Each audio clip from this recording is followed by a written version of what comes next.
நாம் நிர்மூலமாகாமல் இருப்பது கர்த்தருடைய கிருபை, ஆண்டவருடைய கிருபை, அவருடைய இரக்கங்கள். நம்ம செஞ்ச பாவங்களெல்லாம் பின்னால் பார்த்தோம்னா அவருடைய பரிசுத்த சந்ததியில் நிற்கிறதுக்கே தகுதி இல்லாத நபர்கள் தகுதி இல்லாத நம்ம.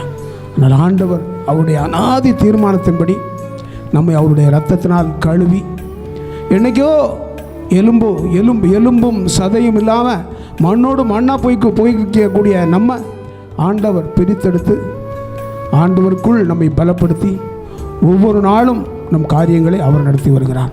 உங்களுடைய வாழ்க்கையில் அப்படித்தான். ஒருவேளை ஒவ்வொருவருக்கும் ஒவ்வொரு பிரச்சனைகளிலிருந்து ஆண்டவரை நோக்கி வந்திருப்போம்.